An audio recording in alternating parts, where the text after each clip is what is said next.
I thought I'd done some sort of like permanent brain damage or something where it just had like not faded. It just stayed there. My vision was so weird that like when I was told I had an anxiety disorder, that didn't really just, it didn't like, that didn't fit with like, I was like, yeah, but why is my vision all weird? It's like, that doesn't make any sense if I have an anxiety. Like I thought anxiety was just like, you know, like I'm a bit anxious about something. At that stage, I thought that I just completely screwed my brain up. I thought I had, like, I heard those stories, you know, like people who never stop tripping, you know, that's what I was thinking. I thought, oh God, I've done that.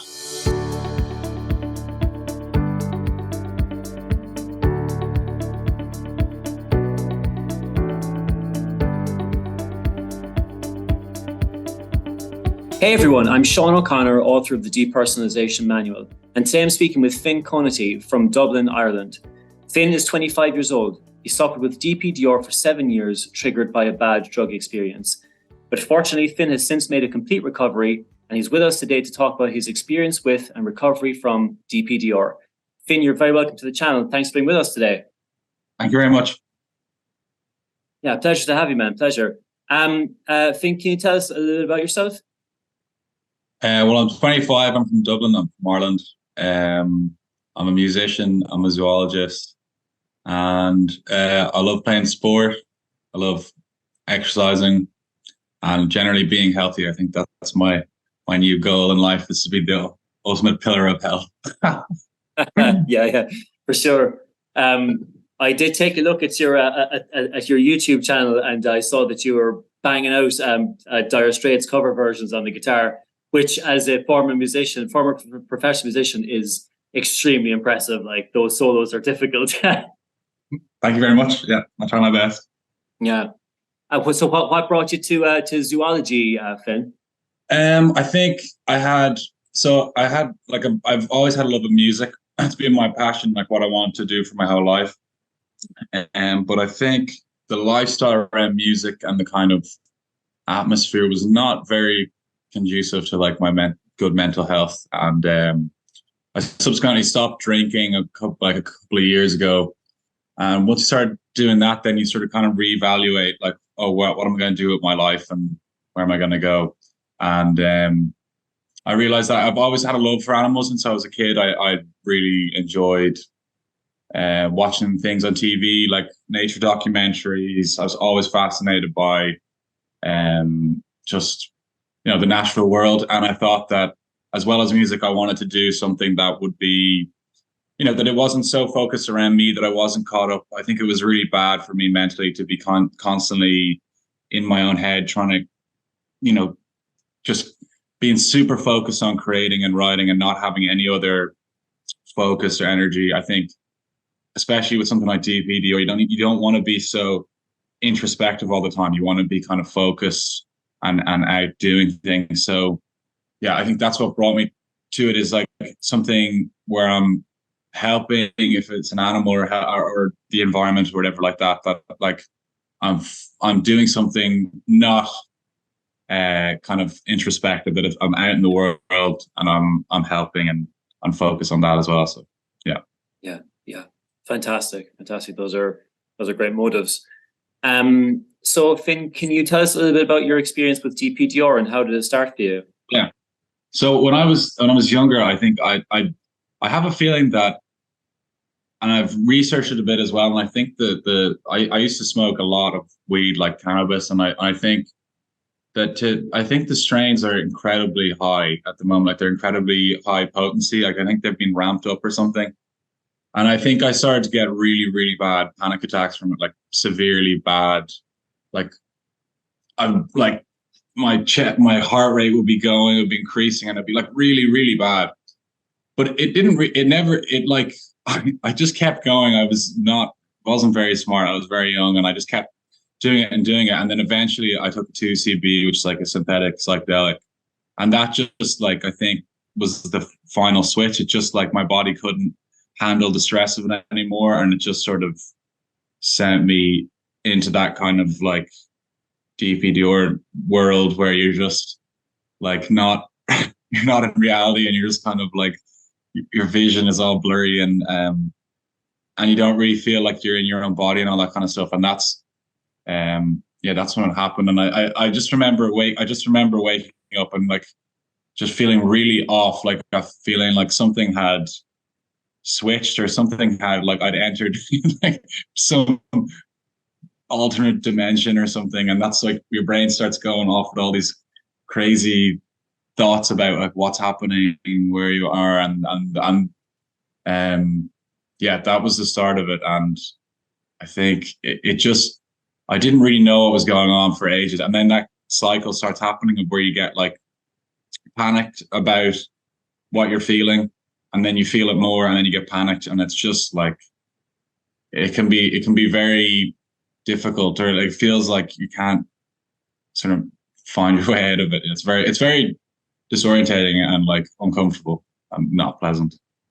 Yeah, for sure. For people who are not familiar with 2CB, so it's like it's a psychedelic drug, but it's not. It's kind of similar to acid, but it doesn't last as long as acid. But it can be extremely intense, and also the visuals in particular can be very, very strong in it. So and that was your first time taking it, Finn, is that correct? Yeah, that was the I know I had been like, especially in Ireland, there's a massive drinking culture as well. So I would have been drinking, like, and also smoking weed, and then I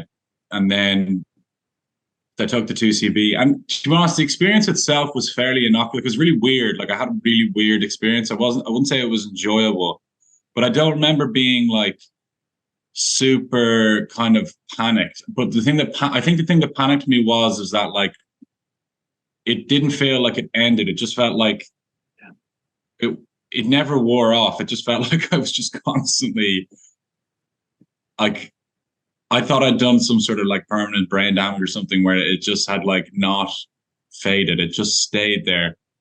And it was really weird. Like my vision was the main thing. It just was like so distorted. Yeah, it was not I wouldn't say it was pleasant. It wasn't a pleasant experience, but it wasn't like, I've had way worse experiences on weed, to be honest, where I thought I was going to die or something. But like, I think that just pushed my physiology or my like whatever it was over the edge, where it just couldn't handle the stress of what I was doing anymore, and it just sort of like pushed it into that where, like, I think now, from my experience, I'm like, I see DPDR as a very like non-threatening thing. It's like it's a protective mechanism. It's like a stress coping mechanism. And once I got that from the manual, and I figured that out, then I realized that, okay, so it's not like this thing that I have to be super concerned about, or I don't have to like try to fight it or figure it out or something. It's like, it's just a stress response, and if I can lower my stress and my anxiety, it's gonna go away. But Jesus, the first couple of days after, like when you're in the throes of it and you have no idea what's going on, it's just the worst feeling. Like I yeah. It's completely overwhelming. Completely overwhelming. It's interesting with the psychedelics like this. I think what, like, as opposed to like weed, which can be like, like the feeling of being kind of too high can be like, it can be so intense, but it can be kind of quite immediate, even though it can last for a while, but it can be very relatively immediate, especially if you're smoking it rather than taking edibles. But with psychedelics, like, I think what often happens is like that it's fun for the first like 5 hours, and then you start to think, well, what's the crack? Like, is this gonna stop like at some point? And especially if there's things like kind of quite intense visuals, and you kind of, the thing of like you think, oh, I should probably be going to sleep now, but like you're not going to sleep. But you keep kind of focusing on it, and it's almost like it's at that point where you start to kind of like, the anxiety starts to kick in and says like, well, is it possible that this isn't going to stop? Like, And then if you have that thought, then you might become like hyper aware of what's happening in the visual field. Then, of course, if you don't sleep that night and you get up the next morning and having not slept, then you're, after disrupted sleep, your anxiety is going to be even higher. And then you're just like consistently like focusing on, and then you start thinking, have I damaged myself? Like, Yeah. Yeah, not a pleasant experience. No. Can you tell us some of the symptoms you were experiencing, Finn? Yeah. Yeah. I mean, mine was very focused on my vision. Like my vision was always blurry, and I'd like couldn't not focus on it. Like it was just like constantly. And then I had the thing around fluorescent lights and stuff. Like if it was really bright in a shop, I'd be like, oh. And then I'd have the thing of where I just like the outside world did just not feel real. It just felt like some sort of fake thing where there's just sort of like I had no connection to it. Like I had no emotional. I had that kind of like numbness, obviously, because my brain was trying to like just was in recovery mode and it couldn't really handle all the like the stress and everything. So it just was shutting down. And I couldn't really feel anything, and that's like I think that is what makes you want to like fight it and fight it and fight it. You just want to get out of it. You don't want to feel that way. So then you start trying to figure out how to get out of it, and then that only just makes you more stressed, and it just prolongs the whole thing. And it's just kind of like, but yeah, I think that my vision was the main thing. I just was like so hyper focused on it, like I just couldn't not think about it, and I just spent ages obsessing over what would it like, what was happening, was it going to go away, and then I had these kind of like weird existential thoughts about everything, and I just get into the most ridiculous, like, philosophical, that have no bearing on what I'm doing, and it's just like it is kind of ridiculous. Like I think I can laugh a lot about it, which is good because it's just so just so silly. Like the stuff that I would think about, like it just I became an expert in existential philosophy, I think. Yeah, me too. Zoology and existential philosophy. I'm majoring in one of them. Yeah. Oh my goodness. Yeah. It's a really good description. The thing of like the urge to fight it. Because when something feels like it's literally an emergency, like you just focus all your attention on it, and you're like, okay, right, what do I have to do to fix this, to stop this? And I don't know what this was like for you, Finn, but for me it was like, well, I have to stop working, I have to cancel all my plans, I have to move home with my parents, I have to spend all day every day at the computer researching this until I figure this out, which just kind of took over my life for a long time. Yeah.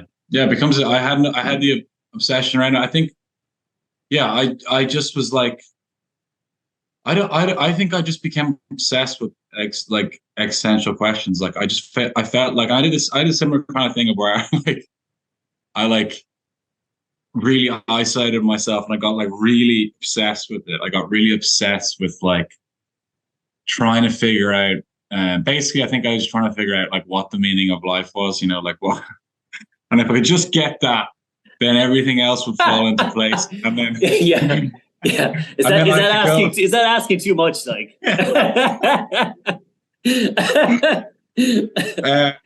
and then if I got that, then I could my life could begin again. But after a while, I think I just sort of realized that this was a bit nuts. Like it was just a bit silly. And I think once you I'll still have thoughts and stuff about that's that's kind of interesting or philosophical thoughts, but I really don't pay attention to it that much. And I just sort of get on, like I just keep going forward and moving on. So I've always had, the thing is and I think I think this is in the manual, but you're talking about how it affects people who maybe have a particular kind of curiosity, like to think, or like to kind of, I'm always, since a young age, I've been very interested about like, the life, the meaning of life, all these kind of questions. And I got kind of super, I wouldn't say religious because I'm not religious, but I got very kind of obsessed with like massive spiritual questions and things like that. And like, things that like, and it's not like a kind of good inquiry. It's kind of like a debilitating inquiry where it's like, you're not really like, it's not healthy. It's not like, oh, I'm going to feel really relaxed, really peaceful. It's like a really stressed, like if I don't figure out this philosophical question right now, then like, I don't know what I'm going to do with my life. And it's like it's not the same as like, I think, like someone's studying theology or something and they're just kind of like, it's interesting. It's way more on the line. Like you feel like you have it's like your whole existence is under threat. It's really bizarre. I don't know how the brain goes to there, but it does. But it's very strange. Yeah, yeah, it is absolutely bizarre. I mean, I think this I think so much of it comes from the fact that what you're experiencing on a physiological and mental level in terms of your fight or flight response are the feelings of disconnection, which are part of your body and brain's correct response to stress and anxiety. But if you're feeling them kind of consistently and there's no threat around, then your rational brain is trying to figure out like, well, what the hell is going on? So like, why do I feel like I'm disconnected from the world around me? And asking yourself, for me, it was like, well, maybe you died. Maybe you're in a dream and you can't wake up. Maybe you're in the Matrix. And, right? Each one of those felt like it felt to me like it made more sense than, oh, it's anxiety, because I was like, well, that's not anxiety. I feel like I'm in a dream. That's not anxiety. But I think that so much of the existentialism comes from that kind of basis of like frantically trying to figure out why you feel disconnected from what's happening around you as well. And the thing as well, you mentioned about trying to like find answer to these questions, like, because if I could just find out the meaning of life, I'd be grand, like, or if I could just answer this one question, then like the veil will lift and I'll be back to normal. But it kind of creates this, not creates, but it's part of this incorrect idea that we have about anxiety recovery, which is that it's a binary condition. It's either on or it's off, and that it's like that. Like the idea we get is that like, okay, so that night that I took the 2CB or that I like smoked too much weed, I flicked a switch in my brain. Okay, now that switch is here somewhere, and all I need to do is answer this question or figure this part out or this puzzle, and then I'll flick the switch and we'll go back to normal. Yeah. But that's not right, because I mean, anxiety isn't just like an on or off thing. It's a spectrum. It goes up and down and changes over time. And one more thing you mentioned as well, Finn, was the thing about having a strong sense of kind of curiosity and a sense of, and being inquisitive, because I certainly would have that. And kind of growing up, I was like always interested in like well, I mean, pop philosophy. Now, I mean, I wasn't ever studying it properly, but I was big into like sci-fi, like, and and still am, like, but my big worry was that like when I developed DPDR, that because of my personality type and because I have that inquisitiveness and the inability to let a problem go or sleep on it, that would prevent me from recovering. And maybe other people can recover, but I can't, because I actually kind of, I think about like philosophical concepts, this kind of thing. But it's actually, it's obviously not true, but also having an inquisitive mind and a very kind of problem-solving type personality can be a very, very positive thing in your recovery, because when you take that same personality trait and point it towards something that is actually interesting and constructive, then it takes all the oxygen and the anxiety, or oxygen of your attention away from the anxiety. But it takes discipline to consistently point it in the other direction when the anxiety is saying, yeah, but you're stuck in a dream, you know? Yeah. I think also as well, like for me, but one reason why I kind of like, I think I kind of like tripped over is I did the stupidest thing ever, which I think you mentioned before, which was like my brain started telling me that like, if I just smoked weed, that I'd figure out the answer to the problem that I was having. So like I would go back and I'd smoke weed again, and I just get like such a bad panic attack. But I think that was like leading me closer and closer to the answer that was going to like solve the problem. And like I think as well, there's like this really bad combination online between like weed and conspiracy theories. And I think you like in DPDR, it just stresses you out so much because you're like trying to find a way to get back to like just like baseline, just normality.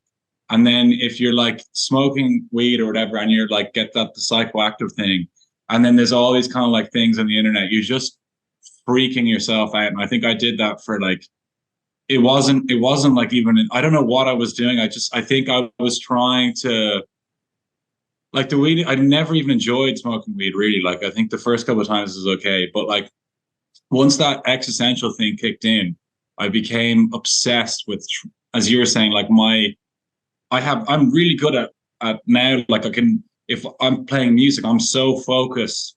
I'm almost like obsessive on music, or I'm obsessive on whatever I'm studying, or obsessive on a particular topic. And if you can like getting your mind, if obviously I think if you do have DPDR, you have that kind of brain. So like just getting your mind focused on something that's like good for you, good for your health. Like if I was good, that's another reason why I stopped drinking. Like I didn't really drink that. I never really drank that much. But if I had really got into it, like I would have become such a good drinker. Like I would have had all the wines, and I would have been like I would have been so obsessed, and I would have been so good at it. So I think it's really, and once I'd always played sport. I'd always played a lot. I played cricket, and I played golf, and I played football, and I go to the gym. But once I'd really focused on recovering, and I kind of like became obsessive about that. Now I like, if I don't work out or something, then that will become my new, like I'll have a problem. My brain will be like, oh no, you didn't work out, rather than like, oh, you didn't think about this thought or whatever. So it is a huge benefit if you can focus it. It's like, it's actually really beneficial. And I think it's a good thing. It just has to be sort of, focus in the right direction. Yeah, got to take that spotlight and point in a different direction. Even though every cell in your body is saying like, you're stuck in a dream, or you're stuck in the Matrix or something like that. And during this time, Finn, were you studying, or were you working, or how did you? What was happening? I had a kind of mixture. I think for the first while, I was kind of so overwhelmed that I just said, okay, I'm not going to do anything, which wasn't a great idea. But I was just so, like, had no idea what this was. And I did the same kind of thing with you. I just stayed at home, and I was like, I need to just sort of like figure this out. And then I went through a kind of phase of like thinking that my answer lay in doing more weed or psychedelics. So like I would smoke weed, or I'd do mushrooms or something. And I thought that would solve the problem of what was going on in my head that way. And then I had tried to go to college, and then I dropped out because I couldn't, like, it was just, 24/7, my focus was on like what was up with my vision, and what was going, like, what were these thoughts. I had to figure out what were these like thoughts going around in my head. So that was like my focus. And then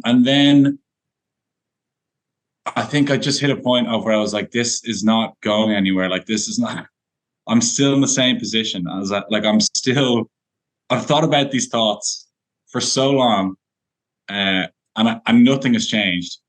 So I need to try, a different route. So I did go back. I actually redid my Leaving Cert, which is like your exams in Ireland before college, and then I went into zoology, and I had 2 years of kind of biomedical science, which were so stressful because it was all these subjects that I'd never, like chemistry, and there was lots of things that biochemistry that I'd never studied before. And it was around that, I think it was post, I was going into just this time last year or the year, I can't remember exactly when it was, like September or something. I found the manual, and then I think once I understood what was like the mechanism of what was going on, once I understood that it was like that it was a self-perpetuating condition, like it was, I didn't have to find I didn't have to find some sort of existential solution to the problem, that was all part of the condition. That's when it started to change. But I think I took loads of steps along the way that led me eventually. Well, for me anyway, not drinking is like the most important thing I think I did. And I quit I don't do any drugs, I don't smoke any weed whatsoever. So I'm completely like a sober. And I think that gives you the kind of baseline to just like relax and not have to kind of live, like a kind of crazy, bizarre lifestyle where you're up really late and then you're not getting enough sleep and you're kind of like hungover, and then I think and then when I read the manual and I saw stuff, I mean, I quit caffeine for ages, but I do drink coffee now. Like I can kind of manage it. Like I really enjoy coffee, and I need to have a little bit of pleasure in my life, just a little bit. So like I enjoy the process of coffee. And it doesn't, when I was really stressed out, it would give me panic attacks and stuff. So I just quit it. But I think now I can kind of, I don't overdo it, but I can integrate it into my life. But like, I wouldn't eat a lot. I'd be very good on my diet. I'd be pretty good on my sleep. Like I'm good on all those things that you have in the manual. And that is like, I see it now as like an amazing opportunity that I was lucky enough, because, I substance abuse, stuff like that is so high, so predominant, especially at young ages, and like mental health is so bad, I think, for people that, I see it as, now I can see it as like something that is really great, because I now I know that like I'm going in a really healthy direction. Like my life is really healthy, it's really good. So it's not like I'm not dependent on anything, or I'm not like abusing anything. That's what I take out of it. It's really good that it did change my life. I've done a complete, like whatever 360 or whatever you want to call it, from when I got it to now. Like my life is almost black and white from then. So I am kind of, in a way, I'm not happy. It'd be nice if I never had to go through it, but I'm glad that my life has changed that much, like that I've actually managed to switch, and I had something in me said like, no, I don't want to live my life like this. So yeah, absolutely. The thing of getting to, I had that too, where I got to a point where I remember saying to myself, like, I've been thinking about these thoughts for so long, and they're not going anywhere, and they don't lead to anything. They don't even turn into anything worse. They're just they're just there, like. And I said, well, like all this stuff that I tried to do, like stop everything else in my life and focus on this, and like go from pillar to post, trying all these different things, none of that stuff is working, and it seems to be making it worse. It feels profoundly counterintuitive to try and just simply move away from it, kind of psychologically. But then that's what started to work. But it feels very strange to do that at first. Finn, at what point did you find out that it was called depersonalization? Was it like, and was it was it through kind of like a Google search, or was it through a therapist, or how did you find that out?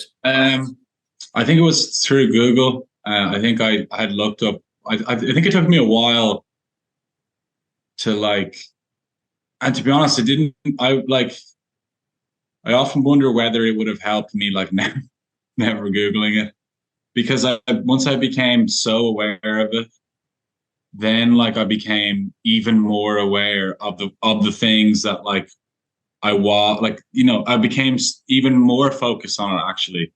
And like, it was nice in the beginning to find, oh, this is what I have. This is the symptoms that I have. But like the internet's the worst place for like advice about your mental health or everything, because it's like one person says one thing and then the next person says another thing, and there's nothing to stick by, and everyone has their own opinion. And then the second you find something that you think is going to work for you, someone else says something completely different. And I just think it's like, it's not good to have that much. Like you need a sort of plan that you have that works for you, and then and that like you just stick to. And that's why your book is really good, because it's like it's just like this is what you need to do to recover. Just do it, and then you just sort of like blank out everything else, because those forms and stuff like Genie Mac are like, I feel like they're just so bad for trying to get past the condition. Like it's just like, I did spend a lot of time trying to, again, it's feeding that, like, if I just find this thing, then the thing will go away. And it feeds that kind of thought pattern, like where you're just constantly looking for the golden thing that'll fix what's wrong with you. And yeah, I spent way too long when I was, especially when I was once I discovered it, I spent way too long then obsessively researching and kind of like trying to figure out what it was that, what it was going on, rather than just sort of like focusing that energy into, relaxing. I think relaxing is like, to me, one of the best things I think for me about around, like, I'll go work or I'll go exercise or whatever, and that's really good for me. But like, if I just come home and I listen to music, or like I watch a film that I love, something like that, something that really relaxes me, and I just zone out.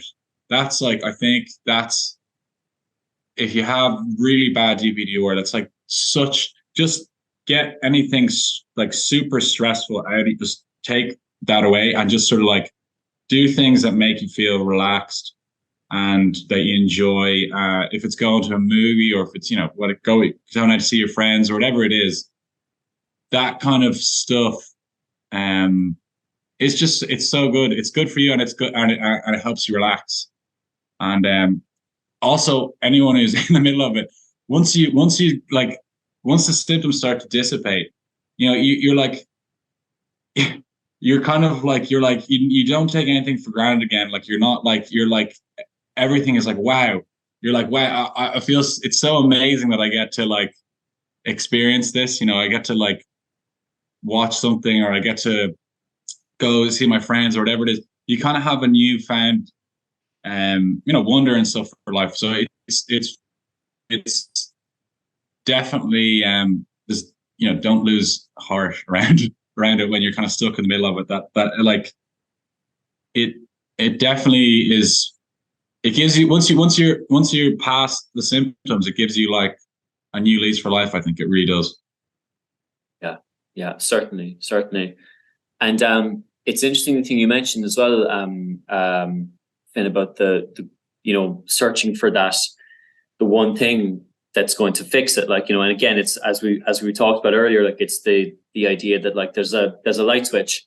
There's a light switch here somewhere. It's out there in one of the forums, and all I need to do is research this enough, and I'll find the light switch. For me, and I think I've spoken about, I think I maybe talked about this in the book, like, but certainly in other interviews, but like for me, it was like, what I need to do is I need to find somebody who went through the exact same thing that I did, who was the exact same age, who was triggered by a bad weed experience, who had it for like, however long was at that point, I was a year into it maybe, or whatever, and thinking like, if I could find that person and see that they recovered, then I'd know that I could recover. And I literally went through forums, like searching for that person, like, you know, with the same circumstances. But what I realized afterwards is like, what would have happened if I had found that person? First of all, like I always would have found a difference. Like, it's not like there's, you know, it's not like anyone's story is exactly the same. But even if I had, is it like, would I have calmly shut down the computer and gone to bed? Like, I would, yeah, I would have kept going. Like I would have contacted them. I would have, you know, it would have just kept going. And I see it all the time. Like, people say like, well, like, you know, if I can see somebody who's had this like for 5 years and recovered, then I know that I can recover. But that's putting a proviso on your recovery, and it's kind of putting the onus kind of outside of yourself, and it's turning what is an internal change into something that is like dependent on the internet and the outside world.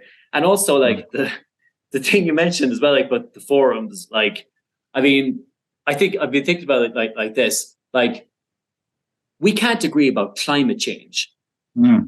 Like, it's like hottest record breaking year on year on year.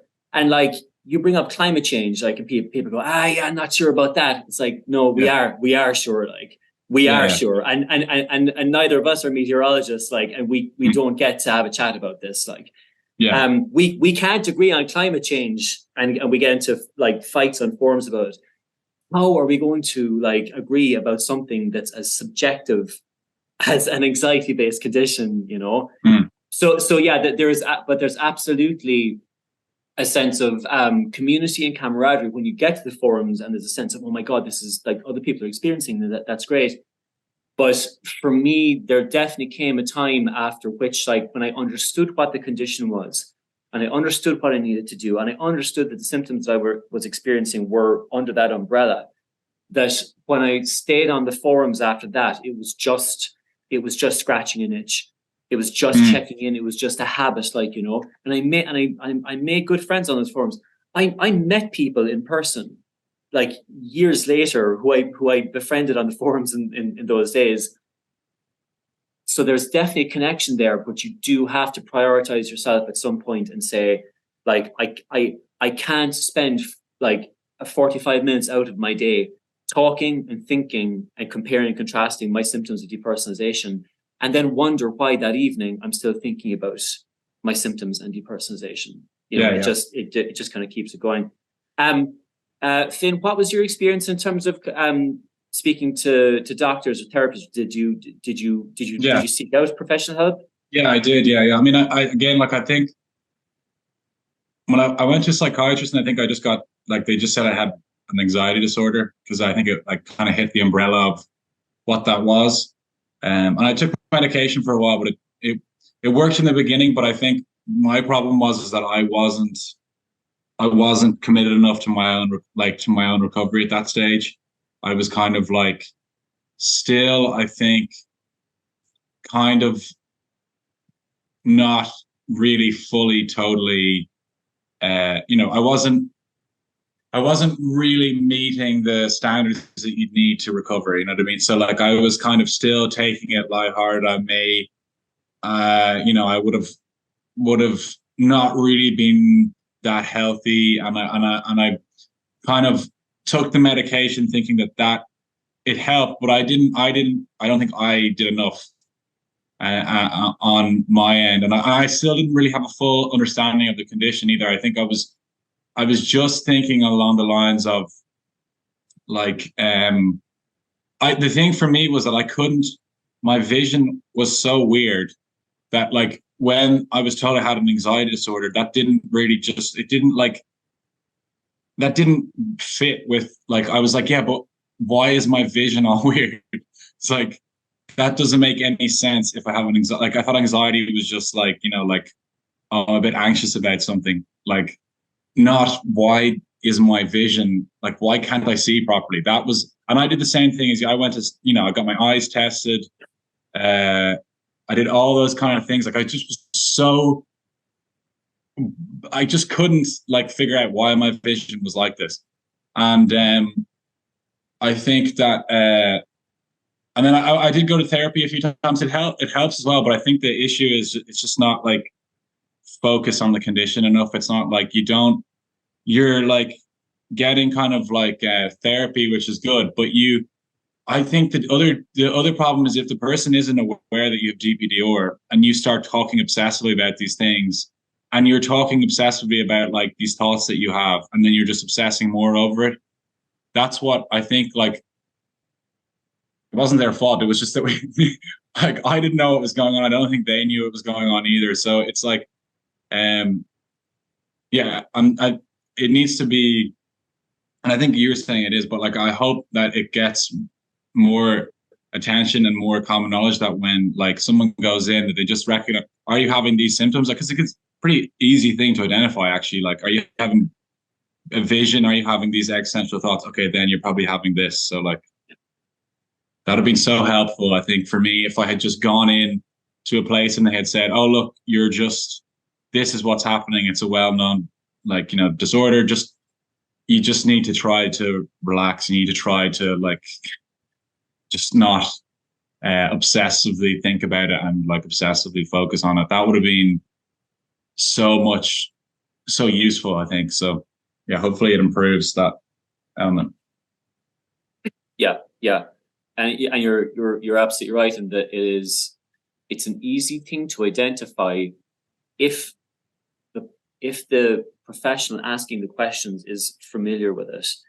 And they say like, okay, are you experiencing eye issues? And then, I mean, very specific things like, like memory issues, or what's your experience of, does time feel like are you having existential thoughts, for example? Like, yeah. But where it's a problem is if they're not familiar with it, and the person and the sufferer is not familiar with it, and the sufferer is trying to describe it, because then it's, I mean, I remember trying to describe it back in the day, like, and I remember saying things like, I feel like my memory is fragmented, and that was the best kind of attempt at verbalizing what I was experiencing.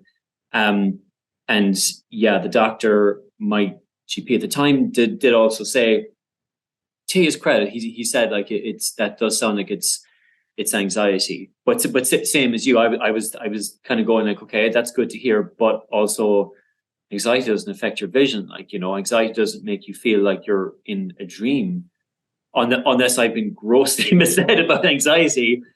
And the medication thing as well was like, I think I probably had something similar as well, in that when I took the medication and I was on SSRIs for a while, my idea was like, well, again, light switch. Like, I just need to find the medication that works for me. And when I do, I just play the waiting game until this stops. And while it did help, because it did help to reduce some symptoms of anxiety and depression I was feeling at the time, but I didn't change how I thought about the condition. And also a big aspect of it for me as well was like, even though I felt a bit better, it hadn't gone away, but I felt a bit better. But at the back of my head, what I was thinking was like, this could come back at any time, because I don't know why it happened in the first place. If all this takes is like, I mean, not just a bad weed experience, but like a panic attack, like, or something like that, or if I get stressed out and this just comes back in 2 years' time, and I'm back to square one. So the medication for me was like, I guess it was just kind of a band-aid that I put on it, without actually kind of doing the work to change how I thought about the condition that is essential for recovery. But yeah, it was, I did go from pillar to post, trying to figure it out. Finn, at what point, what was your, so when this first happened to you, what age were you? I think I was like 18, 17, maybe 18. Yeah, just a kid, like, yeah. So what would have been your lowest point in the whole experience? Was there anything specifically that sticks with you? I think the beginning was the worst. The beginning was like, I just remember having like going to school or going like wherever I was, just having like literal panic attack after panic attack after panic attack because I had no idea what the hell this like. And it is awful because once the symptoms kick in, and I think it's very true about that. Like if if someone else experiences this, someone who doesn't have the same personality, especially as me, they'll probably just experience it. And I'm even sure one of my friends or at some stage said that he like experienced something similar, but he just played like he didn't think about it, or he didn't like get obsessed about it. Whereas like the way that I am, the personality that I have, like I just became totally obsessed with it. I just could not leave it. Like I couldn't leave it alone. That was the thing. I couldn't not think about it. I couldn't not obsess about it. On that, so the beginning, and especially when I didn't have any idea of what it was, and I thought I did at that stage, I thought that I just completely screwed my brain up. I thought I had, like, I heard those stories, like people who'd never stopped tripping, that's what I was thinking. I thought, oh God, I've done that. I've done that to my brain. I'm just going to keep on stuck. I'm stuck in this. And so, yeah, those first, like, now it did kind of ebb and flow about it, but the first part was the worst because I didn't have any grounding. I didn't have any idea what was going on. And I think the reason why it lasted so long for me was because I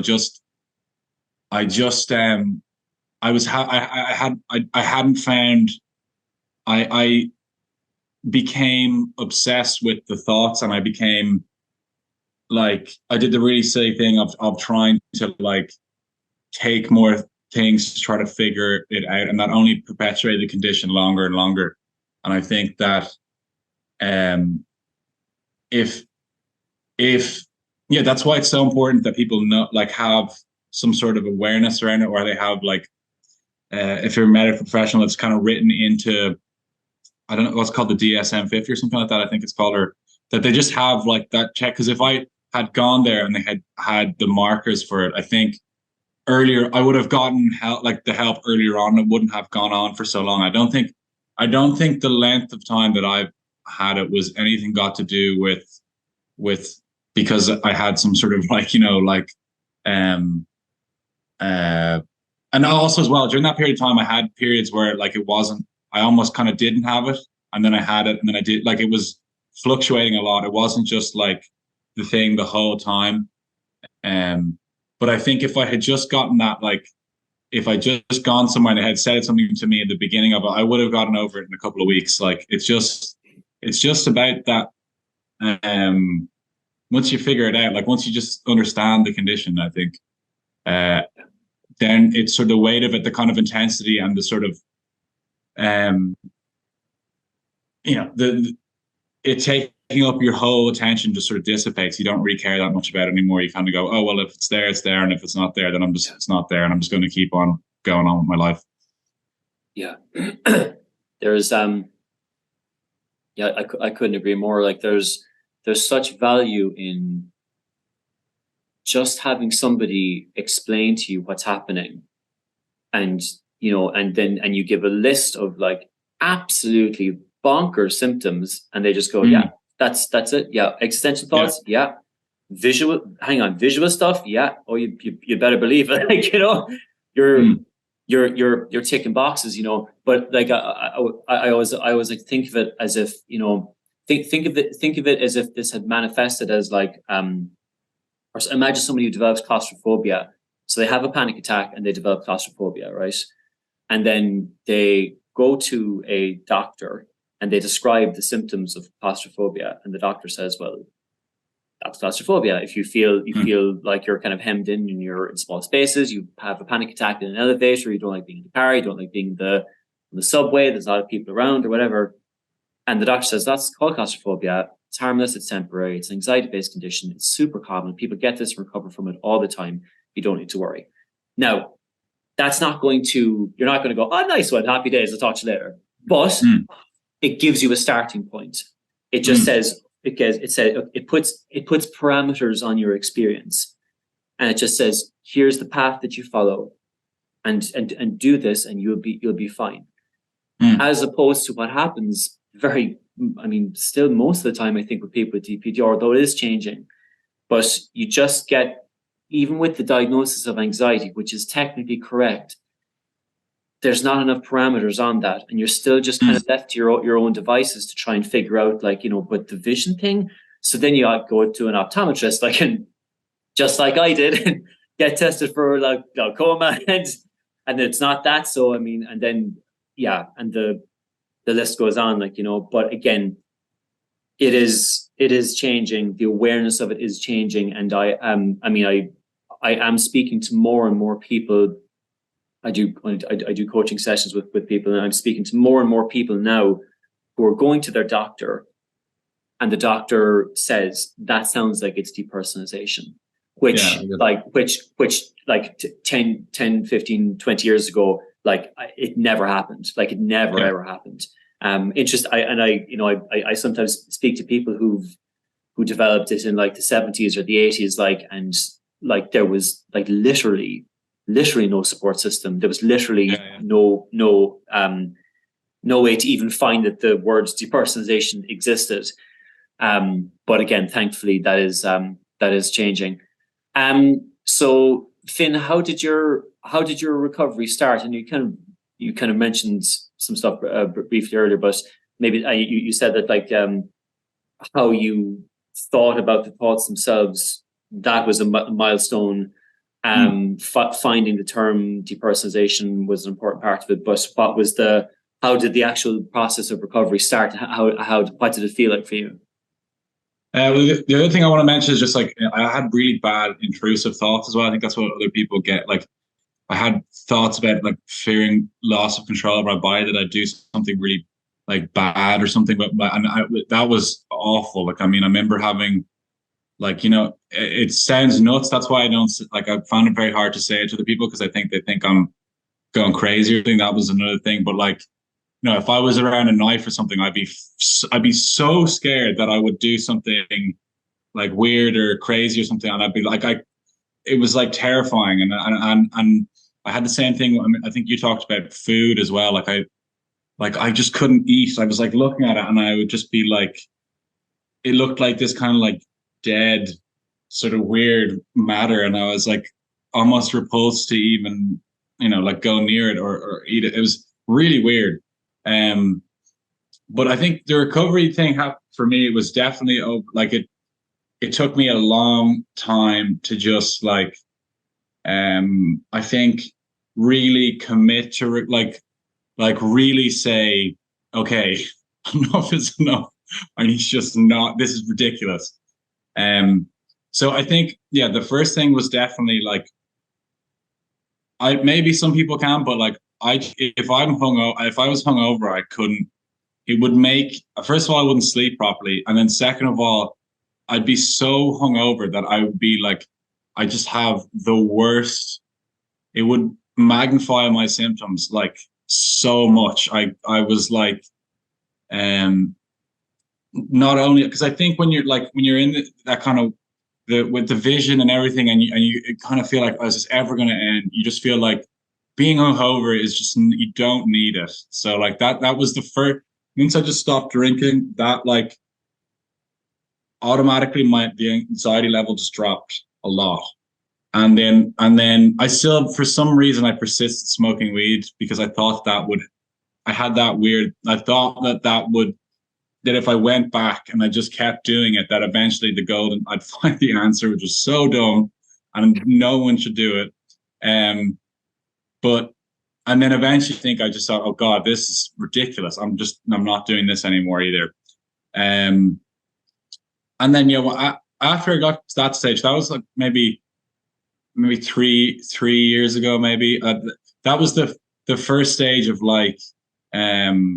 recovery, I think, was just getting myself off of that kind of stuff. And then I went back to college, and I sort of got myself focused in that kind of way.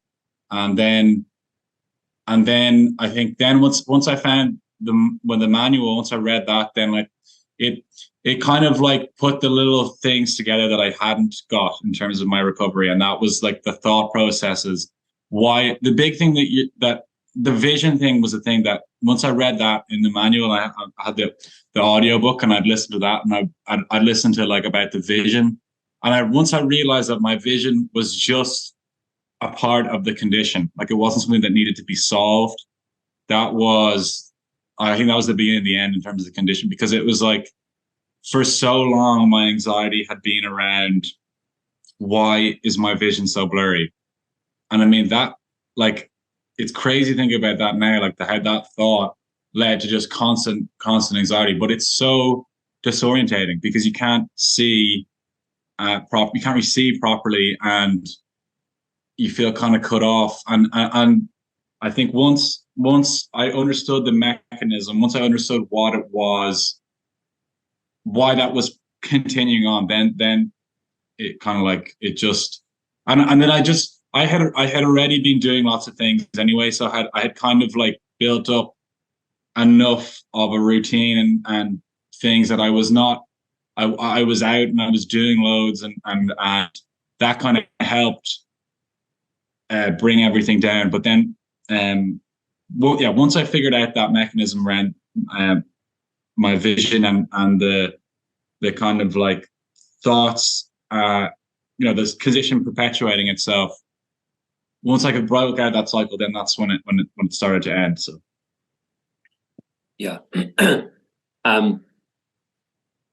The intrusive thoughts were a major thing for me as well, and they're extremely common.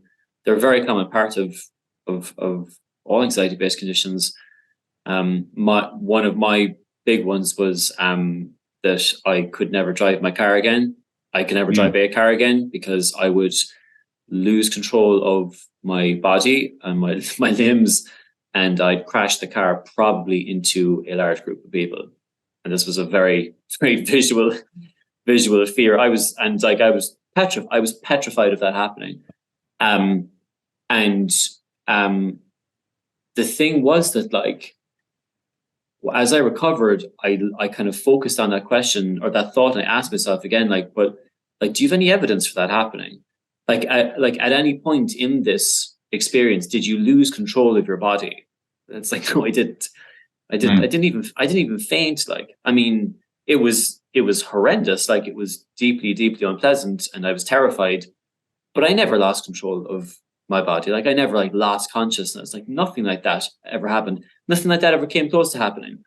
But anxiety isn't interested in evidence. Anxiety just kind of says, yeah, but like it'll probably happen if you're driving your car and you'll crash into people and die. Like, But part of recovery is understanding that, like, that's anxiety's job. It's just doing it at the wrong time.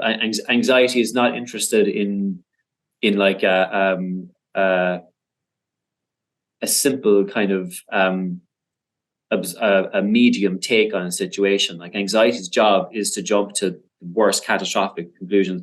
It's like, like what I say to people often is, like, people don't have intrusive thoughts about like kittens and puppies, or playing with kittens and puppies. You have intrusive thoughts about like mowing people down in the car, like, because you've lost control of your body, which has never happened before. It's but a good way to think about it, something that I always found helpful, was like, well, the reason that thought feels so frightening is because of the distance between the thought of having it and the possibility of it ever happening, or things like, as you mentioned, like with having like a knife or something in front of you, that like the reason that the thought feels so horrifying is because of the gulf between the thought and acting on it. Like, it's a very common thing that's invoked when, I believe it's in cognitive behavioral therapy, when kind of discussing like intrusive thoughts, is just like remembering that the feeling of the reason that you're frightened of that thought is because you would never ever do it. Like, that's why it feels so disturbing, is because you're just like, I don't want this thought. This is absolutely awful. The non-eating thing as well. Like about a week or 10 days into, like, after I had the panic attack that set this off for me to DPDR, I had to get protein shakes and just drink those, just tip away at them, because I literally stopped eating. Like, I would sit at the table and as you said, I would look at the plate of food and just be like, this just looks like pixels. Like, this just looks like, how can I put this into my body? Even though part of me knew I was hungry, I was like, Sean, you've dropped a half a stone. Like, you should probably eat something. But I was like, I don't want to eat something. This looks wrong. And then I start to think, well, what if you've got some sort of like wasting disease, or you've got like stomach cancer, or you've got some sort of thing that like prevents you from eating food, and you're just going to waste away and die? And then that would scare the shit out of me, and I would start to absolutely panic again. And off I go. A very, very frightening cycle of thoughts. And also, is there any? Sorry, I was going to ask you one question about. Do you think there's any link between like the hypochondriac thing and DPDR? Because I would develop these like completely non-evidence-based health conditions that I have, and like it was not real. And again, I lost a lot of weight as well at certain stages of it, and like I became obsessed with like that I had different like allergies and different things. And then if I didn't have the exact right setting, or I didn't have the exact, like, if I would eat something, I didn't know I was eating it, but then I would eat it, would like cause, it was like not real. It was like they were all sort of just in my head. It was really weird. Around like certain food, almost like OCD kind of, in a way, where it was like, if I didn't have especially around food, if I didn't have the exact right food, or like even the brand that I wanted, like I couldn't eat certain brands that, like, if I wanted to have like a particular brand of something, then if I didn't eat that brand, I'd freak out. It was really bizarre.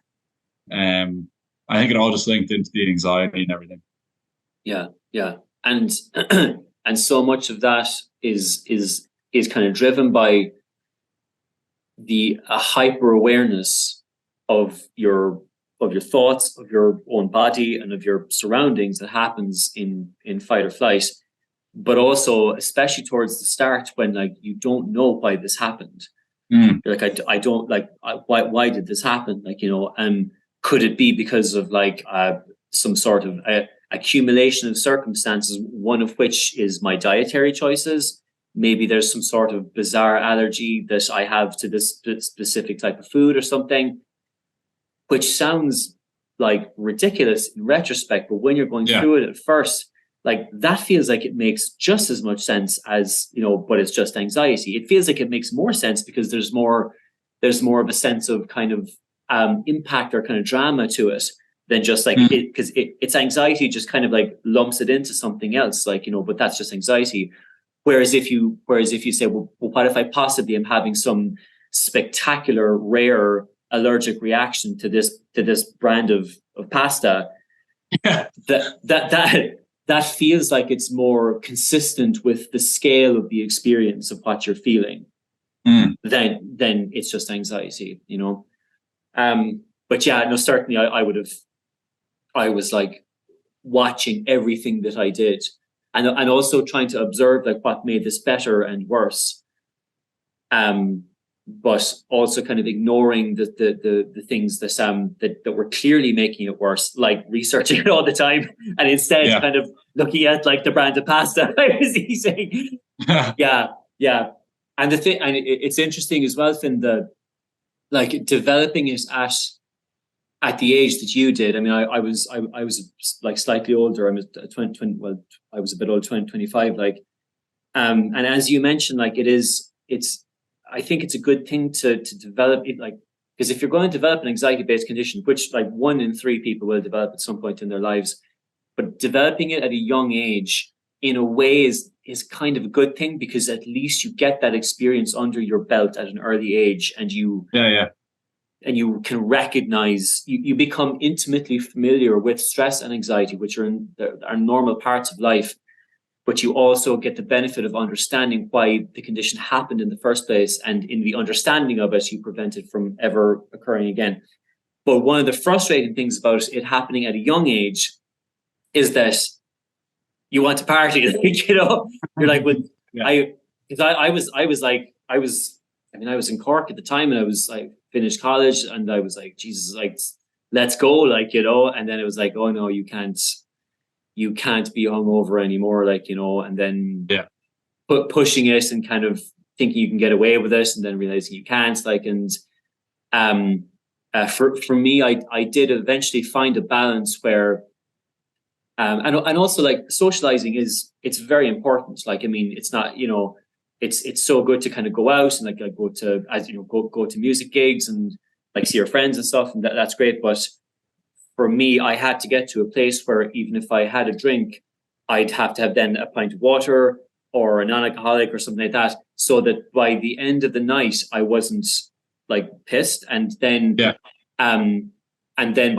next morning I wasn't hungover. That was what I needed to avoid. But my God, it took me. It's not something in your teens or early 20s that you find that you need to start severely regulating your social life or your alcohol intake, because that doesn't really happen until your 40s for most people. But yeah, it was something I kind of had to learn and figure out. But I'm glad you did too. But so Finn, what was how was the DP manual helpful in your recovery? I think it took so everything that I had fragments of bits of things that I knew that I needed to do for recovery. So before I'd found the manual, I had already stopped drinking, and I had stopped smoking weed. That was kind of a big step, I think, in because once I got past that stage, then I actually started to look for something some sort of help, some sort of okay, I needed to actually figure out how I put a plan in place about how I actually recovered from this. And then that's when and also as well, I know people online, they're like, oh no, they see something and you have to pay money for it and stuff, and you're like, oh no. But once I actually paid the money for it and I bought it, and I'm not saying this just to I'm saying this because once you actually buy something for your health and for your well-being, you commit to it. You're in it. You're not it's not just going on a forum. It's not just passively, oh yeah,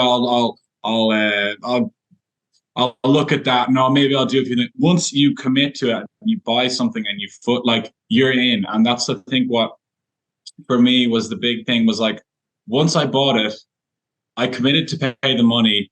That was me fully in on recovering. I was not half-assed about it anymore. I was like, that's it. I'm doing it. And I think it's so, I know when you're in that state, you can feel like, oh, is there, bothered? Can I be bothered? What's the point in buying something? It's not, it's just more information. It's not going to work, whatever. That's what goes through your head. But once you actually do it, you're on board. You're on board in your own recovery. You've committed to actually making the actions that will change your mental state. And I think that, I just wish I had done it a lot earlier. Because it's just not necessary. It's not something that needs to go on for as long as I had it. It doesn't need to last that long. It can really be a couple of weeks, really. I mean, once, it took me a couple of months after I bought the manual to really just sort of get through it. But I think commitment to recovery is the main thing. Once I had bought the manual, I was fully in on making that I was not half-assed about the recovery. And what had caused me to stay in it for so long was half-assing it, was being half in, half out, and doing behaviors and things that I knew were not going to help me, and sort of putting it aside, kind of not totally invested in recovery. So definitely just that commitment of purchasing it and read. I think I listened to the audiobook in about I did it one go. I was so ready that I just listened to the whole thing immediately, and I watched all the videos, and I think it was like I don't know what evening it was, and I don't know how long it is in duration, but I just didn't care. I was like, I'm listening to all of this. And once you turn that like obsessiveness, and once you turn the focus that obsessiveness onto recovery, then it's just a matter of time before it ends. Like, yeah, absolutely. The thing about, as we mentioned earlier, it's that obsessive nature that if you can just turn that spotlight onto changing your behavior towards recovery, it works, but it can be difficult to do that initially because so many things have kind of been disappointments in the past, because so researching this constantly, that didn't work. Not only that, but it made things worse, and there's so many things that feel kind of counterintuitive that you might have been demoralized by, that you kind of, and I certainly did. I tried so many things, and after a while I was doing these things kind of half-assed, as you said, it was just sure, I'll give that a go, I'll try this, but thinking to myself, well, if the stuff that should work didn't work, then how on earth is this going to change it, but yeah, so much of the recovery process is taking the motivation behind that kind of obsessive kind of problem solving thought pattern and putting it towards constructive patterns of recovery. So this is something people ask me all the time as well, Finn, but what did it actually feel like on a kind of day-to-day basis when you started to see results? Was it just that you kind of started to forget about it, or were you just kind of monitoring it less, or what did it actually feel like? Well, I think I'm so engaged. I think I know people say distraction. They say that I kind of prefer to think of it as engagement, because I don't want that. For me, when I was younger, I think a lot of my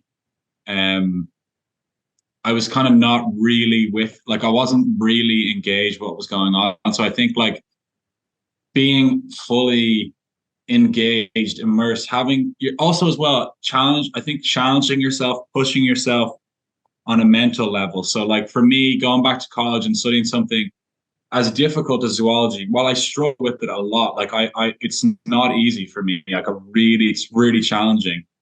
That the mental kind of focus that it requires to sort of understand the topics, to engage with it, or if I'm recording music and I have to really try to figure out the soft, that kind of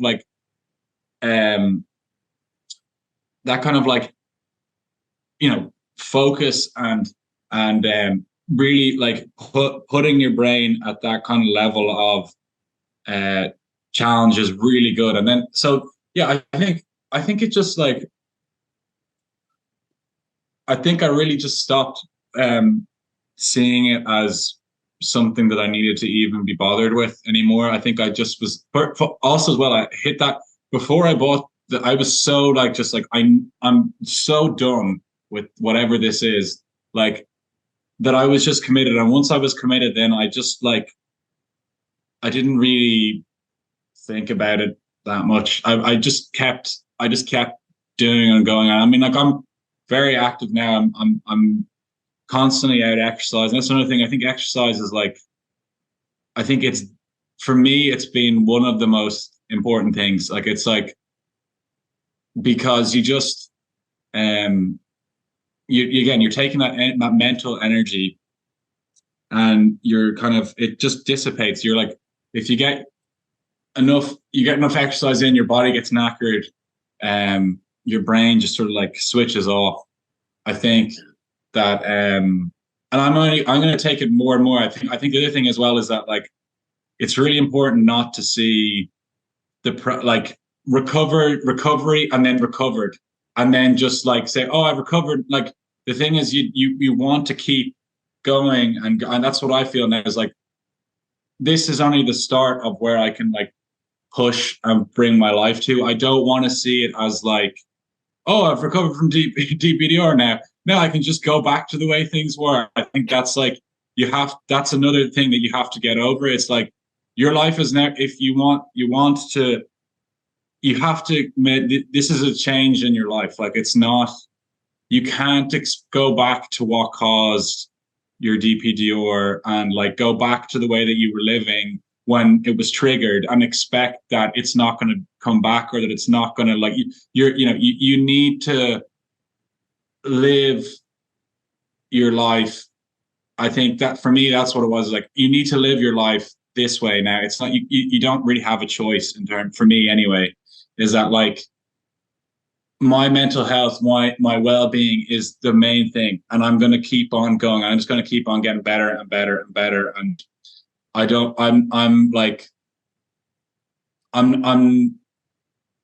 not even, I just don't think about it anymore. I just don't think about like anything got to do with DPDR.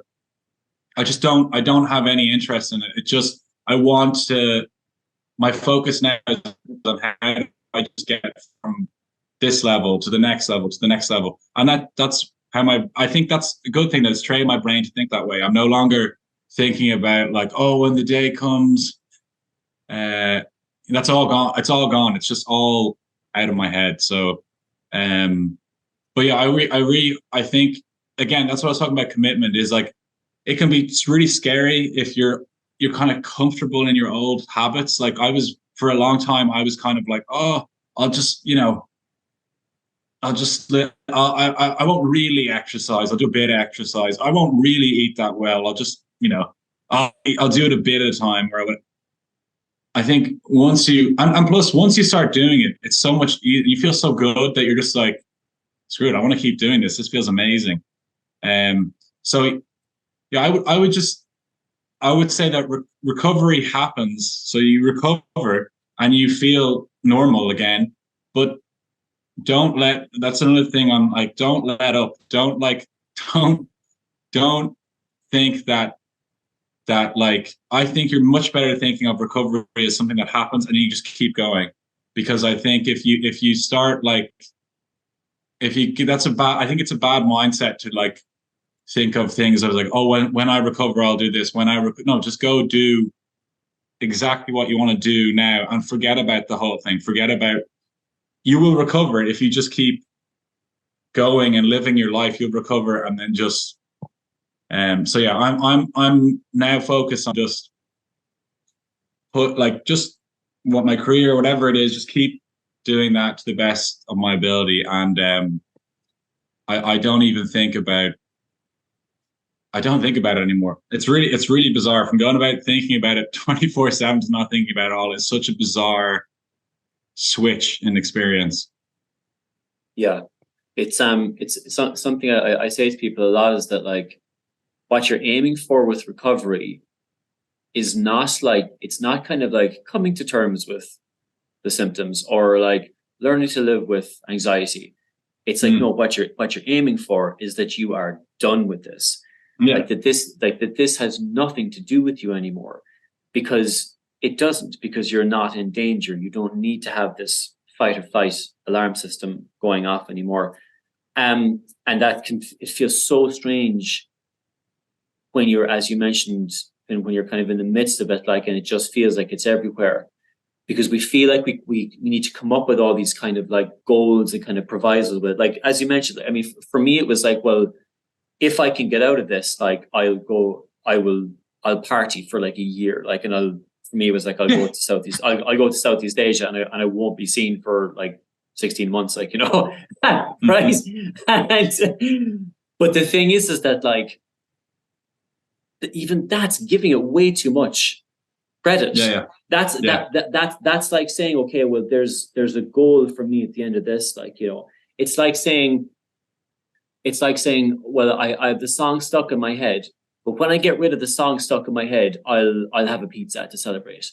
It's like, but now you're giving it too much. Now you're setting up like a pattern of behavior, and the end of which is reliant on you beating this thing.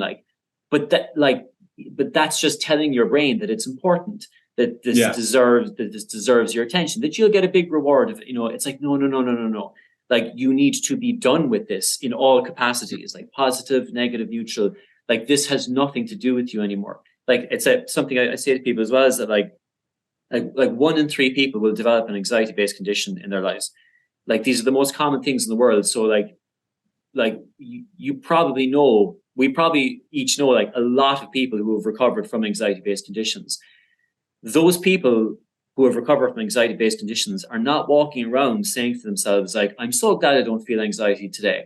I'm thrilled now that claustrophobia is gone, like, you know. But the reason they're not thinking that is because it has nothing to do with them anymore. It's something that happened in the past that was useful that was useful briefly in a moment of panic, and since then it's not of use anymore. And this pattern of getting into like kind of like goal-oriented thinking with it, or kind of like setting up these little this like kind of scaffolding of narrative around it. It's just giving it too much. Like it feels like the right thing. It feels like the right thing to do because it feels so terrifying at first. But part of recovery is just taking that scaffolding away, looking at it and saying, it's just anxiety. I don't need this anymore. Something else you mentioned as well, Finn, I thought was really interesting, was the thing about kind of giving your brain a challenge. Like, so for me, it was when I know I talk about this in the book, but was going back to college, and I went to did a master's degree, and like I like every bone in my body was saying, like, you can't do this, like, you cannot do this. This is like, like, you can, like, if you know, you can hardly like get onto a bus like without having a panic attack. How are you going to do this? But when I did it, and I gave my brain a different set of challenges, as opposed to like, you know, haunting the forums and trying to figure out that Rubik's Cube of recovery. Now, instead, I had to do like presentations about 1930s German cinema, like, you know, and it was a whole other set of challenges for my brain that when I focused on it, my brain said, well, this is way more interesting. Like, you know, I can get a grade out of this, like, you know, not just this like labyrinth of waste of time, frightening thoughts that's been going on that doesn't seem to go anywhere. Like, this is actually this is actually kind of goal oriented, constructive thinking, you know. Something I think that people often do kind of unconsciously in the recovery as well, and God knows I certainly did, is one of the reasons people kind of do a lot of the recovery stuff half-assed, which I absolutely did as well, is that there's a part of you that is frightened of the prospect of doing it with your full commitment and it not working. So if you do these things half-assed, if they don't work, well, that's okay because you did it half-assed, like, you know. Because what's at the base of it is the terror that, like, but I know all these other people did this stuff and it worked. What if I do what they did and it doesn't work? And then I have depersonalization 2.0. I have extreme depersonalization, and it's not going to go away. So we get into the cycle of, like, you know, okay, I'm seeing a bit of progress, and then you have a day where your anxiety just pops up, which is, it's just going to happen during recovery. It goes up and down, and then you kind of like say, okay, well, I'll indulge that by researching it, and then you kind of like, then you go 2 steps back, and but in doing so, we kind of avoid this, like, this hypothetical possibility of committing to it 100% and it not working. But what's at the core of that worry is not irrational commentary on recovery. it's anxiety. It's anxiety saying it's anxiety doing its job, but doing it at the wrong time. And it's saying like, yeah, but what if you can't recover? What if you're the person that can't recover?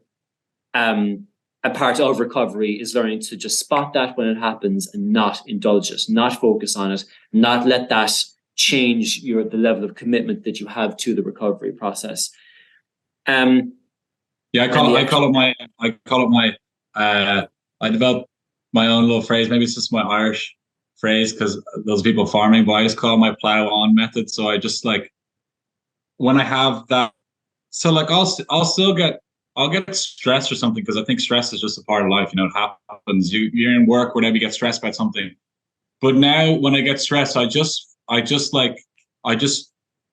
switch. I don't internalize it. Like I don't start focusing on why I'm stressed and asking myself all these questions about it.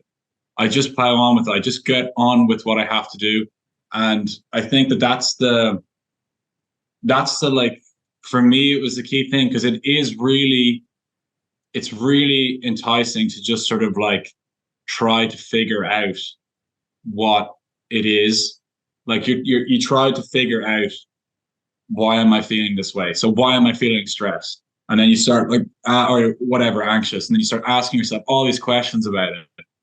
And then you've asked yourself so many questions and you're like, so you're like, 2 hours, days gone by, it's just complete waste of time. So, I think, and I also think that like, I'm just, what you're saying about those, I had that as well in my mindset. Oh, if I recover, I'll go do this. If I recover, then I'll go. And that's like, it's just, unfortunately, I wish it worked that way, but it doesn't. It's just like, you can't, you can't, it's so true. You can't let it have the control over you to say, oh, you're not going to do this until you're recovered, or you're not going to go, whatever, if it's South America, until you're recovered. That's it. Like it, like trying to feed its way back into your life. Yeah. And there's this idea of like something that I absolutely got caught up in for a long time was this idea that I had to wait until I was in the correct mood or state to do something. So like before I could go into college is a perfect example, because like I was like, well, I need to have my anxiety down to like a specific level. I need to have like I need to have all the visual stuff gone, because it's film studies, so I need to be able to go and watch films. Like, so the visual stuff has to be gone. And I had this little kind of like this list of things, that provisos that I needed to have done before I could do this. But if you do that, you'll never do it. Like you'll never do it. You know, it's like action comes before mood, not the other way around. You cannot wait until you are in the perfect state to but it's the same with anything. It's like going to the gym. Like, you know, you can't say, okay, I need to wait now until I feel absolutely motivated, ready to go to the gym. You'll never go. Like you'll never exercise in your life. You just go. You push yourself, and then the habit kind of becomes self-perpetuating. But there's a certain level of discomfort in it. But as time goes by, you familiarize with yourself with that, and it just becomes part of a positive daily process.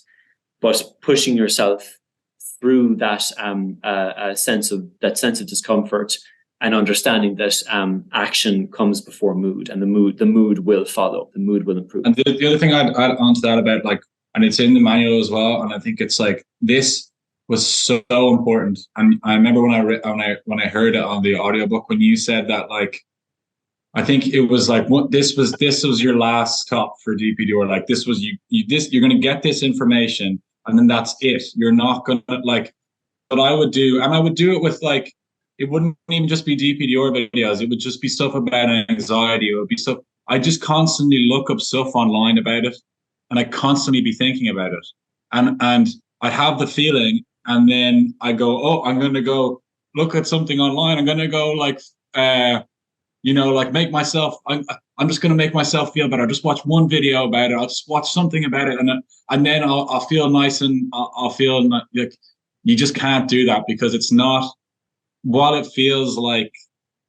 It feels like, oh yeah, I'm going to get this great comfort. And like, it's not, it's just the obsession.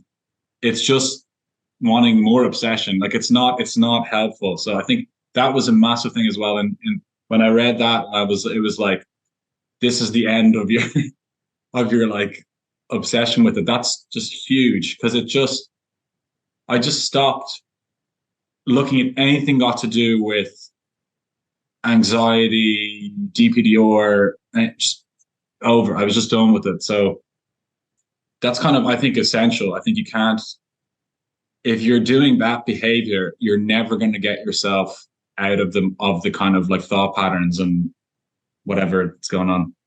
Yeah, yeah, absolutely. And one of the most frustrating aspects about that, and God knows I used to do that a lot, was that like you'll very often like you will come across like a specific post or somebody describing a specific visual symptom, for example, that you've been experiencing, and you will have a moment of like relief, and you go, okay, okay, someone else has it. Okay, that's good. But then the mistake we make is that we think that's it, that we put that aside. When in actual fact, what we've done is we've taken 20 minutes out of our day to sit down at the computer or the phone and look up the forum. And even if you do get that brief moment of relief or solace, then like a half an hour later, you're going to be thinking about it again, because what you've actually communicated to your brain that this is important enough that you need to stop what you're doing in your day for a half an hour and sit down and read about it.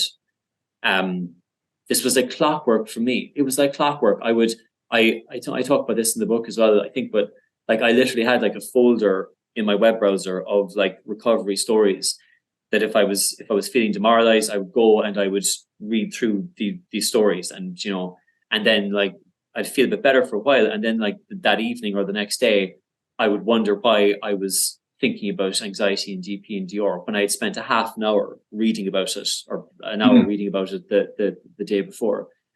Stuff that seems so obvious as once you're recovered and you look back on it from a practical point of view. But when you are going through it, it feels like the right thing to do. It's like, well, how could it be a setback to read something positive about it? But again, it's like there does come a point once you know what this is and you've internalized it, you understand it, that it is just scratching an itch. It's scratching an itch and wondering why the itch is there the next day, and keep scratching it, and it keeps going. Even with the best of intentions, it just keeps going. You're scratching an itch.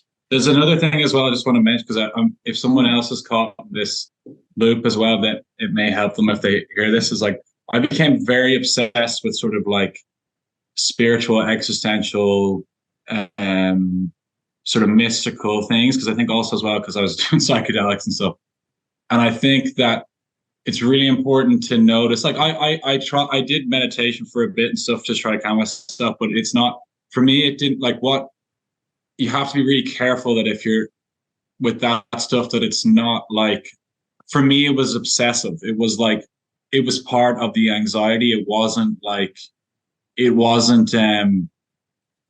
wasn't meditating or like doing those kind of things to sort of, I wasn't like feeling at peace. It was like that kind of like focusing, constantly thinking. And then these sort of philosophies would just make me, I'd be like becoming more and more obsessed with the philosophy around it. And I think it's very important that, yeah, maybe it can help you relax, but I think it's important for people to realize that it's not like they have to be very careful around sort of like, that there's the spirituality thing isn't just kind of mask for anxiety. I think for me, it was like, it was because I was so existentially anxious all the time.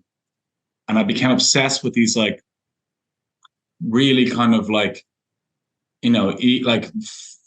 sort of mystical kind of like philosophical questions, which can be interesting when you're like not don't have DPDR, but just that like people if you just be cautious around those kind of things, because for me it was certainly just another thing that was feeding my anxiety, and it wasn't really like I don't think it was like it was really helping. So for me, what helps is just like doing stuff that I like, and engaging and not focusing on the DPDR. That was the thing that helped me.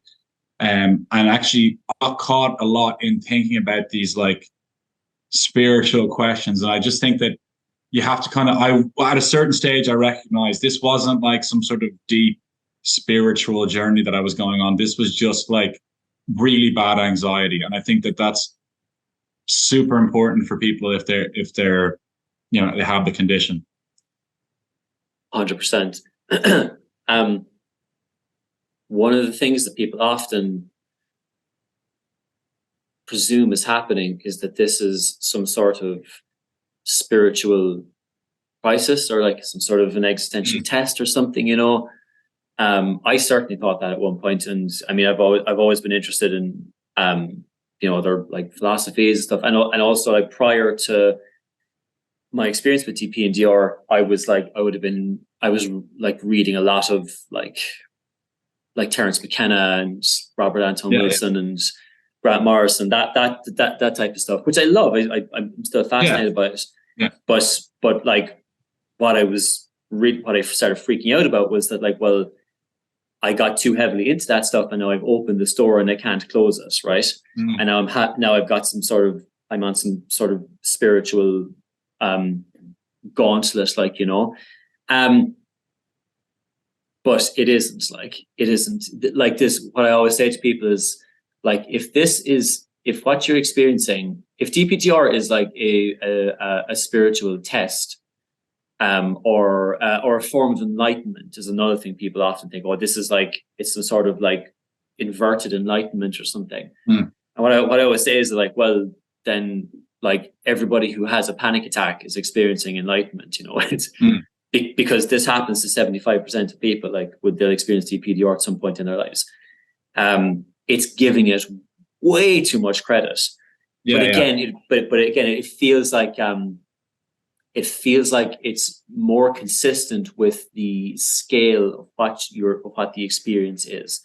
Like it feels more compelling and consistent to say like this is a spiritual crisis or an existential test than it is to say like this is anxiety because you had a bad time on 2CB or weed. Like, it feels more consistent to go with the former.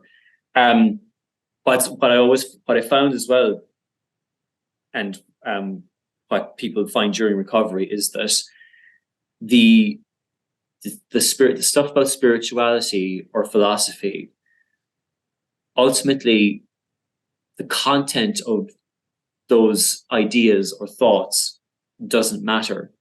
Because what I realized as I recovered was like, I mean, the idea of it, like enlightenment, like absolutely terrified me, because I thought, what some sort of inverted enlightenment. But also like this bottle of water would have terrified me. Like this cup of coffee would have terrified me. Like I was terrified of everything. And and what I realized was that like it's not about the cup of coffee, it's not about the bottle of water, it's not about meditation, it's not about like Buddhism, or it's not about like Terence McKenna. It's like it's not about any of that stuff or the content. It's about my anxiety. And when I have this filter of anxiety that is essentially saying like, Sean, are you in danger? Are you sure you're not in danger? And I'm applying that to like what I experience in the world, then I'm going to feel afraid of these things with no cause whatsoever. But then kind of implying some sort of like big existential weight to it in order to qualify that, again, feels compelling and consistent when you're going through something that feels absolutely massive. Yeah. But as you recover and you start to let these things go, you realize that the through line in all of these experiences was not like some terror of Buddhism philosophy. It was anxiety. It was just your anxiety. The same anxiety that you felt about like getting on a bus and having a panic attack is the same thing that you felt about like being afraid of like Buddhist philosophy or whatever. And also what I always say to people is once you've recovered, you can absolutely, like, if you're interested in that stuff, and I'm fascinated by it, if you want to study this stuff for the rest of your life, by all means, you'll have at it. But in the meantime, while you're recovering from this, you have to prioritize yourself. You have to prioritize kind of getting out of your own head. And then once the anxiety fades away and stops, then you can come back to this stuff from a non-anxious perspective and realize that there was nothing to be afraid of. It wasn't about the content of this stuff. It was about your anxiety. That's all. I think also the other thing though, from like, I've noticed that like, just from like getting out of DPDR and being back into like, I kind of have more of a passing interest in those things. I'm like, oh, that's cool. Whatever, you know what I mean? Like, or I don't really have it. It's not like the whole world depends on it. And also as well, I found that like doing those kind of like meditation stuff, I think when you're in that state, like, I think rumination is the worst possible thing. And I think that, unfortunately, I think those kind of practices can lead to a lot of just like, you know, like I would sort of, you know, I would spend a lot of time trying to just, you know, again, trying to figure it out. And I'd use meditation as a way to sort of make it look like I was really doing something different. But actually, all I was doing when I was meditating was I was just constantly thinking about these thoughts. Like I wasn't sitting there being like, oh, I'm feeling really relaxed and I'm feeling more connected to everything. I was actually feeling less connected, and I was just constantly thinking about these existential thoughts. It wasn't like, so I just like, it's really important, I think, because I think some people do promote that in terms of recovery and things like that, or that's kind of a massive thing at the moment, you know, like all these, there's like law of attraction, all these kind of things online.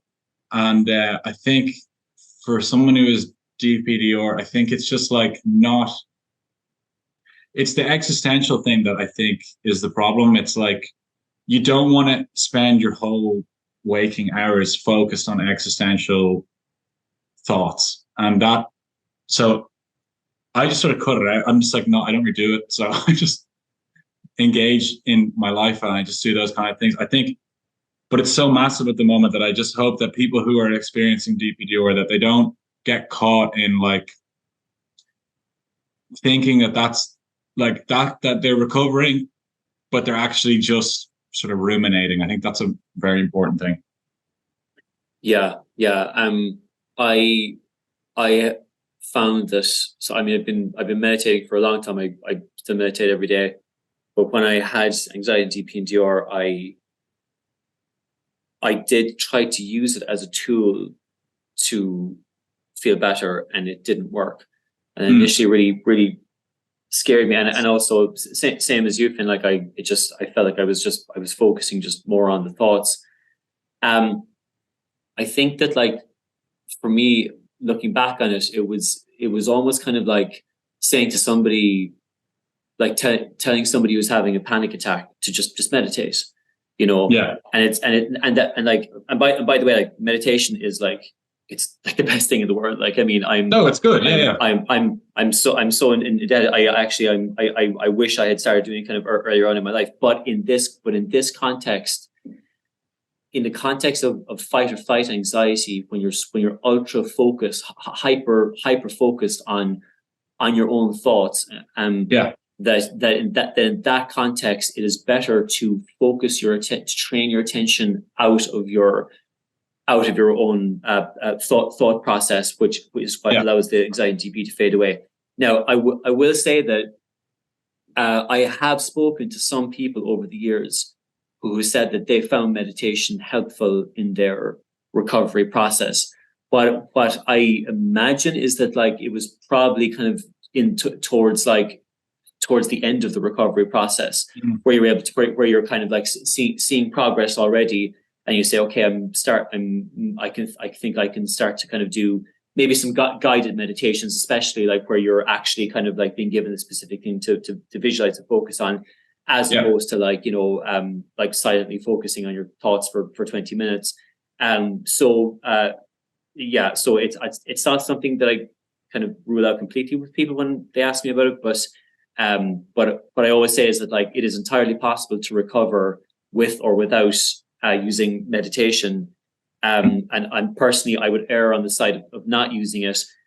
Even if you're somebody who has been using it for a long time, you can absolutely get back to it. You can absolutely get back to like long form meditation, but just for the moment, prioritize getting out of these negative thought patterns and hyper awareness of your own thoughts. I think also I don't even think of it as meditation, because I just use the app Calm because I think it's really good. Because I think it's like the major thing is I have no problem with, like, if you're going to recover, I think that can be a good, like, because it's really relaxing, and I feel really relaxed after, because it's like nice, you listen to someone guiding. The issue I think for me was that I got caught in a kind of like become like that kind of like Eastern thing of, your consciousness and all. And that just like made me obsess about these ideas for so long. And I think that's where the danger is. Not like the actual act of meditating can be really, it's like, oh yeah, I feel really relaxed after doing it. And that's great to like, lower stress and those kind of things. But it's all this sort of other kind of Eastern philosophies that I think for me, just like, they just became another thing that I obsessed over. And I think that is where the danger lies in it. Like, same with yoga. I did lots of yoga and I felt really good because it's obviously really good for your body. But then the whole like philosophy that would be woven around it, I just become obsessed with this philosophy. And that's why I kind of was like, okay, I need a massive bit. I mean, it definitely is, obviously, it's like scientifically proven that it can relax, it's relaxing, it lowers stress, and it can be a very good practice. But I would just say to be cautious of where you're engaging, what level you're engaging it from. Are you doing it to lower your stress, or is it like another outlet for kind of obsessive thoughts? Yeah. Is it more kind of like, is it pertaining to anxiety as more kind of goal oriented thinking, as opposed to like, I'll do this and I'll do this and that'll turn off the light switch. Like what I would do is like, I'd say to myself, well, I'll meditate for 20 minutes. And then the whole time I was meditating, I was monitoring my thoughts. And then when I stopped when the meditation finished, I would check to see, had that reduced my anxiety, which is exactly what you're training yourself away from, is the process of checking in on the anxiety and measuring it in terms of like percentages, like, which was something I was doing at one point. And oh my God, man, I had like PowerPoint presentations. Like I was, but I think everyone kind of gets into that at some point, though, is like the absolute obsessive, like, just like how am I feeling today compared to how I was feeling at like 4:15 on Thursday, like, oh Jesus. And then getting into forums and posting about it, like, and how was your Thursday actually, like, how are you at 4:00 on Thursday there, like,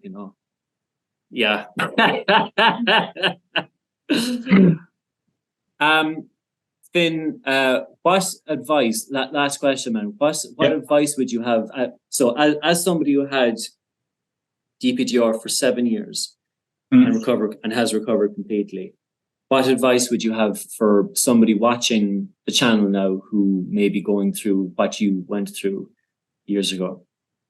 I think first of all is, even though it may seem incredibly daunting when you're in the midst of it, you have to change your lifestyle and your habits. I mean, there's no way on earth that if I was behaving the way that I behaved at the time that I got DPDR, if I was still behaving that way, I wouldn't there's no way I'd be recovered.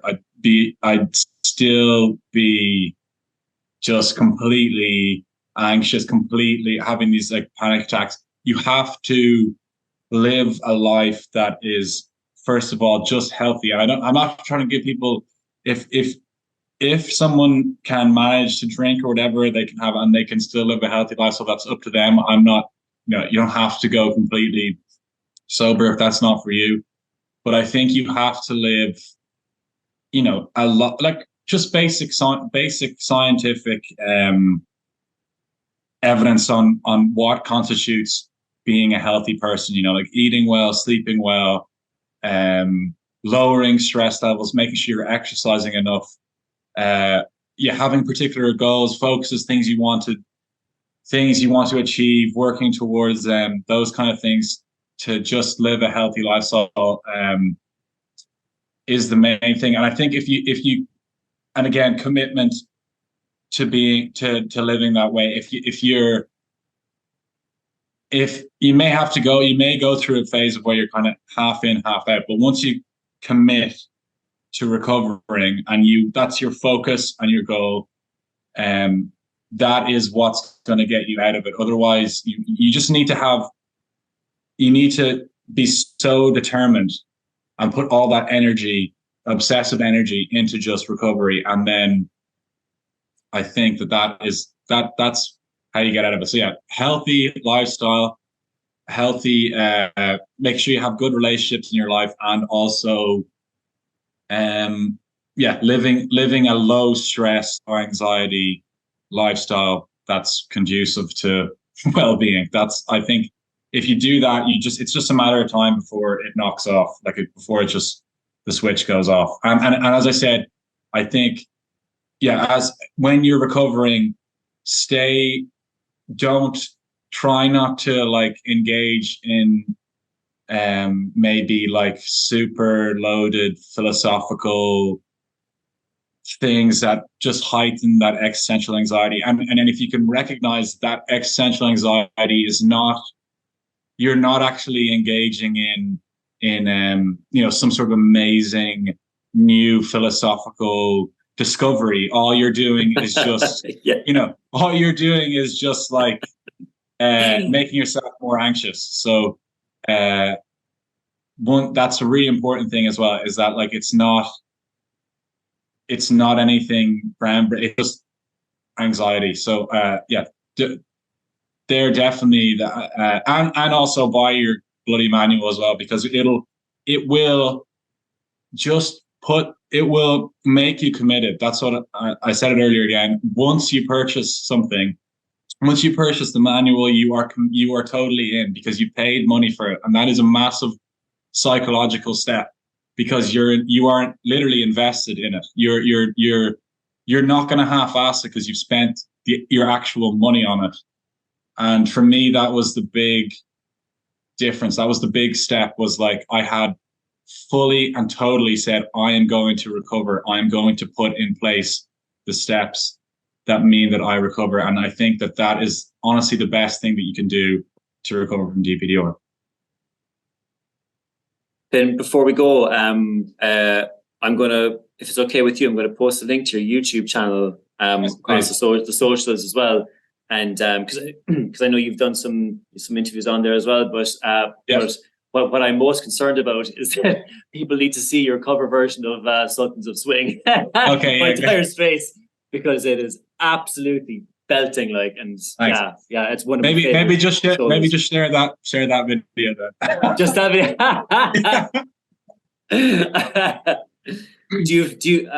Are you still kind of doing cover versions and post them online, or has the music kind of taken a backseat at the moment? Yeah, I had a bit of a issue with my laptop. It kind of broke, so I had to get a new one. So I'm just updating. I have to get new recording software. But I have music on Spotify. I'm releasing my own music on Spotify, and then I also, I'm doing the cover thing is kind of a project that I'm doing to improve my own recording skills. So I'm recording cover songs, try to get them as good as the originals, and then by doing that, I'm improving my ability to make music, because the software can be very complex and difficult to learn. So I'll be releasing more of my own music, as well as I enjoy doing cover stuff as well. I think it's really fun to sort of like I saw Mark Knopfler live, and I think it's really amazing to try like replicate exactly what he's doing musically. So yeah, I'll be posting more and more stuff. So definitely keep an eye out on it. Say subscribe. Brilliant. Yeah, absolutely. And there's a Spotify link as well that can go into. Yeah, I think it's just my name on Spotify if anyone wants to look it up. So okay. Yeah. Okay, absolutely. We'll add all those links to the post. Brilliant, man. Finn, it has been a pleasure talking with you, man. It's been really informative. Thank you for sharing your story. I know people are going to find this extremely helpful. And yeah, best of luck with the zoology. Best of luck with the music. Keep us up to date. And enjoy life post recovery. Thank you very much. Thank you. Yeah. Bye bye. Take care, man. Bye bye.